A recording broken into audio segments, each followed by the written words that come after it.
বাংলাদেশ পাকিস্তানের মধ্যে ১ চুক্তি ও ৫ সমঝোতা সই। সীমানা পুনর্নির্ধারণের ওপর ইসির শুনানির মধ্যে সংঘর্ষের ঘটনা ঘটেছে।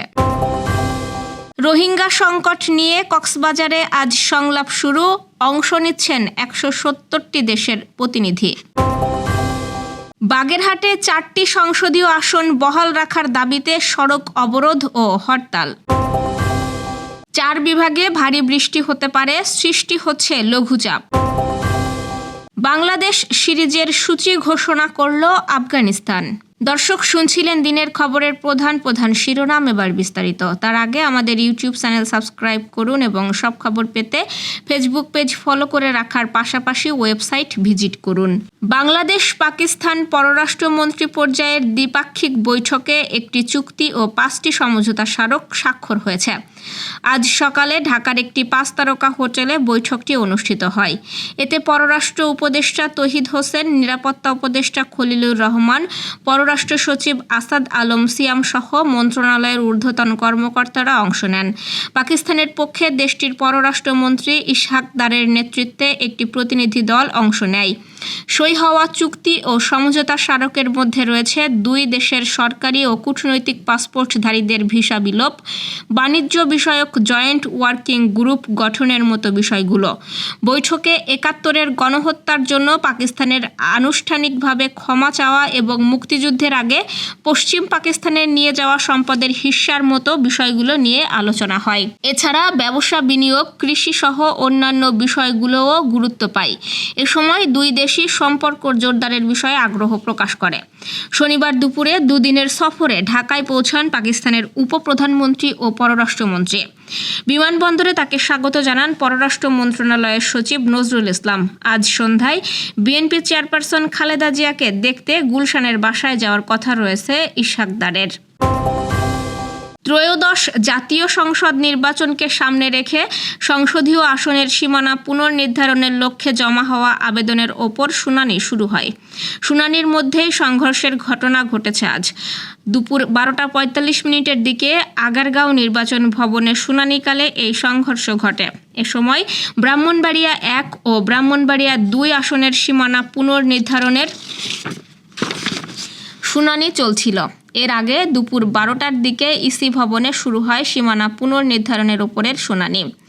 আজ কুমিল্লা, ব্রাহ্মণবাড়িয়া, নোয়াখালী, চাঁদপুর, ফেনী ও লক্ষ্মীপুরের 18টি আসনের ওপর শুনানি অনুষ্ঠিত হওয়ার কথা ছিল। এসব আসনের ওপর 811টি দাবি আপত্তির আবেদন নির্বাচন কমিশনে জমা পড়েছে। এর মধ্যে খসড়া সীমানা আসনের বিপক্ষে বা আপত্তি জানিয়ে 431টি আর পক্ষে 380টি আবেদন রয়েছে। শুনানি উপলক্ষে নির্বাচন কমিশনে কঠোর নিরাপত্তা ব্যবস্থা নেওয়া হয়েছে। কক্সবাজারে আজ রোহিঙ্গা সংকট নিয়ে 3 দিনব্যাপী অংশীজনদের নিয়ে সংলাপ শুরু হচ্ছে। আগামী 30 সেপ্টেম্বর নিউ ইয়র্কে রোহিঙ্গা পরিস্থিতির ব্যাপারে উচ্চ পর্যায়ের সম্মেলনের আগে কার্যকর সুপারিশ প্রণয়নে এই সংলাপের আয়োজন করা হয়েছে। নিউ ইয়র্কের সম্মেলনটি 80তম জাতিসংঘ সাধারণ পরিষদের সাইডলাইনে অনুষ্ঠিত হবে।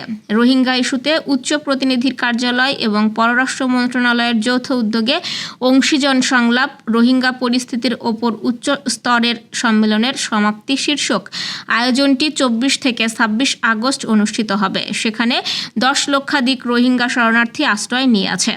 পররাষ্ট্র মন্ত্রণালয় এক বিবৃতিতে জানিয়েছে, প্রধান উপদেষ্টা প্রফেসর ডক্টর মোহাম্মদ ইউনুস আগামী 25 আগস্ট সংলাপে প্রধান অতিথি হিসেবে যোগ দেবেন। সংলাপে দেশ বিদেশের কূটনীতিক, আন্তর্জাতিক বিশেষজ্ঞ, রোহিঙ্গা সম্প্রদায়ের প্রতিনিধি, আন্তর্জাতিক সংস্থা ও শিক্ষাবিদ সহ বিভিন্ন শ্রেণী পেশার মানুষ অংশগ্রহণ করবেন। আয়োজকরা জানান, রোহিঙ্গা সম্প্রদায়ের পুরুষ, নারী ও যুবকদের কথা গুরুত্ব সহকারে শোনার ওপর জোর দেওয়া হবে, যেন আন্তর্জাতিক মহল তাদের আকাঙ্ক্ষা, অভিযোগ ও ভবিষ্যৎ প্রত্যাশাগুলো সরাসরি জানতে পারে।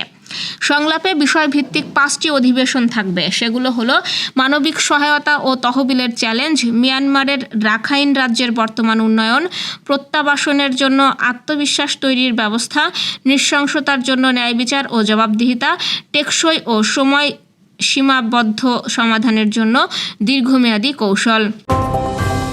বাগেরহাটে 4টি সংসদীয় আসন বহাল রাখার দাবিতে জেলা জুড়ে সড়ক পথ অবরোধ ও হরতাল শুরু হয়েছে।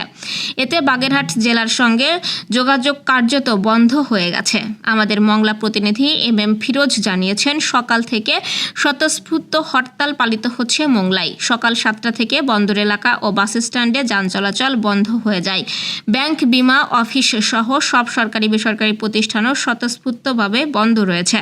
ব্যবসায়ী ও দোকানদাররাও একাত্ম হয়ে দোকানপাট বন্ধ রেখেছেন। এদিকে কোথাও কোথাও দেখা গেছে সড়ক ফাঁকা থাকায় তরুণ যুবকেরা রাস্তায় ক্রিকেট খেলায় মেতে উঠেছেন। সর্বদলীয় সম্মিলিত কমিটির নেতাকর্মীরা সড়কে অবস্থান নিয়ে হরতাল অবরোধ পালন করছেন। এতে মংলার সঙ্গে খুলনা ও অন্যান্য জেলার সড়ক যোগাযোগ বিচ্ছিন্ন হয়ে পড়েছে। আগামীকাল এই বিষয়ে নির্বাচন কমিশনের শুনানি অনুষ্ঠিত হওয়ার কথা রয়েছে। দেশের 4টি বিভাগে ভারী বৃষ্টি হতে পারে, অন্যত্র হতে পারে হালকা থেকে মাঝারি ধরনের বৃষ্টি। এদিকে বঙ্গোপসাগরে সৃষ্টি হচ্ছে আরেকটি লঘুচাপ। আজ এমন পূর্বাভাস দিয়েছে আবহাওয়া অফিস। আবহাওয়াবিদ ডক্টর ওমর ফারুক জানিয়েছেন, গাঙ্গেয় পশ্চিমবঙ্গ ও তৎসংলগ্ন এলাকায় অবস্থানরত লঘুচাপটি দুর্বল হয়ে মৌসুমী অক্ষের সাথে মিলিত হয়েছে। মৌসুমী বায়ুর অক্ষের বর্ধিতাংশ রাজস্থান, উত্তরপ্রদেশ, বিহার, পশ্চিমবঙ্গ ও বাংলাদেশের দক্ষিণাঞ্চল হয়ে আসাম পর্যন্ত বিস্তৃত রয়েছে। এর একটি বর্ধিতাংশ উত্তর বঙ্গোপসাগর পর্যন্ত বিস্তৃত। মৌসুমী বায়ু বাংলাদেশের উপর মোটামুটি সক্রিয় ও উত্তর বঙ্গোপসাগরে প্রবল অবস্থায় রয়েছে। পরবর্তী 48 ঘন্টার মধ্যে উত্তর পশ্চিম বঙ্গোপসাগর এবং তৎসংলগ্ন এলাকায় একটি লঘুচাপ সৃষ্টি হতে পারে। সোমবার সকাল পর্যন্ত দেওয়া পূর্বাভাসে বলা হয়েছে, রংপুর, রাজশাহী, ময়মনসিংহ, ঢাকা, খুলনা, বরিশাল, চট্টগ্রাম ও সিলেট বিভাগের অনেক জায়গায় অস্থায়ীভাবে দমকা হাওয়া সহ হালকা থেকে মাঝারি ধরনের বৃষ্টি বা বজ্রসহ বৃষ্টি হতে পারে। সেই সাথে খুলনা, বরিশাল, চট্টগ্রাম ও সিলেট বিভাগের কোথাও কোথাও মাঝারি ধরনের ভারী থেকে ভারী বর্ষণ হতে পারে। সারা দেশে দিন এবং রাতের তাপমাত্রা প্রায় অপরিবর্তিত থাকতে পারে। এশিয়া কাপ ক্রিকেটের এবারের আসর একেবারে দোরগোড়ায়। আগামী মাসে মাঠে গড়াবে এশিয়ান ক্রিকেট কাউন্সিলের এই টুর্নামেন্ট। 9 সেপ্টেম্বর শুরু হয়ে যা চলবে 28 সেপ্টেম্বর পর্যন্ত। এদিকে এশিয়া কাপ শেষ হলেও বাংলাদেশ থেকে যাবে সংযুক্ত আরব আমিরাতেই। এশিয়া কাপের পর সংযুক্ত আরব আমিরাতেই লাল সবুজের দল সাদা বলের সিরিজ খেলবে আফগানিস্তানের বিপক্ষে। আজ এই সিরিজের সূচি ঘোষণা করেছে আফগানিস্তান ক্রিকেট বোর্ড। আফগানিস্তান দল সংযুক্ত আরব আমিরাতকে নিজেদের হোম হিসেবে ব্যবহার করে আসছে। আমিরাতে প্রথমেই আফগানিস্তানের বিপক্ষে টি-20 সিরিজ খেলবে বাংলাদেশ। 3 ম্যাচ সিরিজের প্রথমটি মাঠে গড়াবে আগামী 2 অক্টোবর। বাকি 2 ম্যাচ 3 ও 5 অক্টোবর। এরপর 2 দল মুখোমুখি ওয়ানডে ফরম্যাটে। 8 অক্টোবর প্রথম ম্যাচের পর বাকি 2 ম্যাচ অনুষ্ঠিত হবে 11 ও 14 অক্টোবর। দর্শক, এই ছিল দুপুরের আয়োজন। রাতের খবর দেখার আমন্ত্রণ রইল। সেই সঙ্গে এতক্ষণ সাথে থাকার জন্য ধন্যবাদ।